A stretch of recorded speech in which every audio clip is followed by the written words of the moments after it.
I'm Jenny Ortiz Bolivar here at Manila, Philippines for AIBC Asia, and with me is Karen Kriska, the General Manager of Web3TV. Karen, thank you so much for being here. Thank you, and it's my second year here in the Sigma AIBC event in Manila, and it's my second year attending as Web3 TV. So Web3 TV is a production company that is based in Dubai, UAE. We will be having our new studio, the biggest XR studio in Dubai, opened in the next 2 months. Thank you so much for your support, of course, to Sigma Asia and AIBC Asia. Karen, I'm wondering, there's not much actually Web3 or blockchain media around that's really mainstream.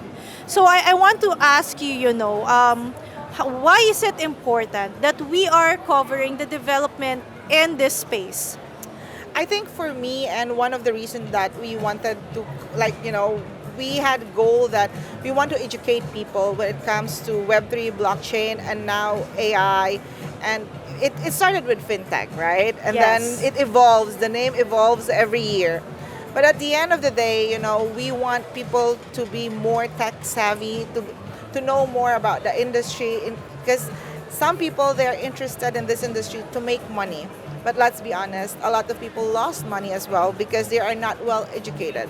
Like when when I when I started working for the company, because this is just one of our project, the Web3 TV. Like I actually hired first time 10 Filipinos. They don't have any idea about what is blockchain and things like that. I guess that's how all we started Yes. in covering this industry. Like, what's Web3? What's blockchain? Ex- What's AI? Exactly. So, what's funny, what I did is I just opened a website, and it's YouTube, apparently. And I told them the first video they watch is an hour documentary about Bitcoin. And then they have questions after that. And then I started with blockchain. And then now, I always joke to my colleagues, if you've been working for us for almost a year and you don't earn an extra $300 to $500 a day, there's something wrong with you. Because with all those, contents that we're putting in online, they can use it to their advantage if they want to earn some extra money. The goal of Web3 TV is for us to be a platform where, like YouTube, where people only post content that relates to Web3, crypto, blockchain, AI. You don't need to go to YouTube to watch those content. You can just go web3.tv, and all the influencers, all the channels that talks about the industry are there. So that is that is the ultimate goal of web3.tv. And as a journalist, covering the space, I agree with you. The term really is education. I've been having conversations the whole day, and that's the key point. It's really important to start actually to promote education in the space, and I'm with you on that. I want to know about your programs and what do you cover and how people can learn from your channel. Yes. So we have two parts. Right now, since our platform is not yet up, so we post our contents in YouTube and in Facebook.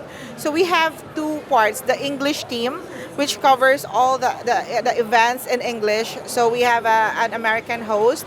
And we have the Pinoy Web3 TV version, which is the Filipino Taglish content. So in the English team, they cover events, they cover news, they talk to CEOs, founders, pitch days and things like that. On the other side, on the Filipino channel, we have the news, the weekly news, weekly updates. We have the Future of Money, hosted by our host Krista. So she goes to events. She asks people, what do you think is the future of money? And then we also have the gaming review, which is hosted by one of our hosts here in the Philippines, One Shot. John Dong, his name is. The show name is. We are Filipinos and we are very witty when it comes to names. So the game, Of course, we yes, are. the game content that we have or game review is called One Shot, like Juan. And then I used to have a show called Cryptocurrency, because of course my name is Karen. Karen. And then where I interview also like Filipinos, their experience in trading, and I Yes. and I educate people as well, like how to start, And then we have also a coin roader, where one of our hosts, Rod, is reviewing coins that he thinks worthy of investment, and also telling people some coins that he thinks might not. At the end of the day, in this space, we always need to educate people and tell them if they invest into something in this space, they have to do their own research. We can always tell them, okay, things about the community, things about the developers, things about the project, but they have to make their own research. It's very important, and platforms like you guys and platforms like us, that's the reason we exist. We exist to educate people and tell them. Yeah, I agree. I agree. You know what, Karen? I'm curious. What are the challenges? Coming from a journalist perspective as well, what do you think are the challenges in terms of using platforms like media and educating people about Web3 and blockchain? What's the challenges that you guys experience? Well, the challenges we experience is, and I want to be honest, and I'm not sure. This is kind of like a very unpopular opinion, but I've been in the space for quite some time already. The challenge is to educate people. Like, we are real, like, you are a journalist, and we have experience in the space, but then people still tend to believe influencers that are not very serious, or they're not very knowledgeable in terms of the space. They just want to make money, and they promote some projects that tends to later on be a rug pull or a scam. So this is what I see as a challenge for platforms like us, to make people avoid investing in such projects. Because I mean, at the end of the day, the influencers influence to some people are like they build a community or like cult of followers, and it's really sad. Like, in the last few months, we've seen a lot of influencers dumping bags to the token holders, and it's sad. So these are kind of like, for me, a misinformation, and it's really really hard to like, this is media like us, or platforms like us, really it's a battle between the real ones and the just they're there just to make money. I agree, and I like that you mentioned it. It's actually that challenge, not just to us, but also with mainstream media, right? To fight misinformation and disinformation. So, my final question with you, Karen, what do you think, is the future of Web3 in Asia?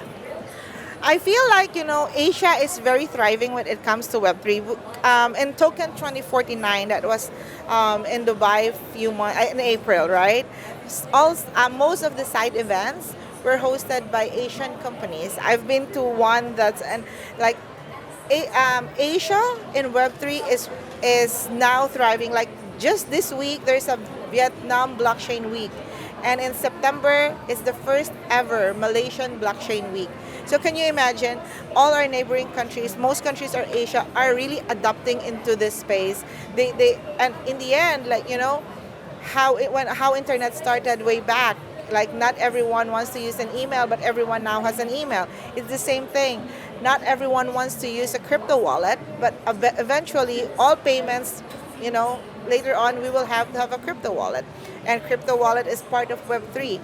So I feel like Asia is always a mover. I was having a conversation yesterday with one friend, and he told me that because I asked him what Philippines can bring to the table when it comes to Web3, and his answer is really good. You know what he said?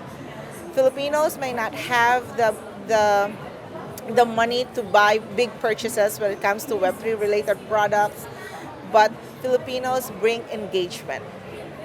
So like, and that's a good thing for us. That's true. That's true. And again, Karen, Thank you for what you do. You're covering the space, you're educating people about Web3, about this industry, and we need that. And we need Yes. that. We need, platforms like AIBC Asia and, of course, Web3TV to be really the go-to destination for people to get factual and correct Yes. information about the space. Yes. Again, Karen Kriska of Thank Web3 you. TV, thank you so much. Thank you.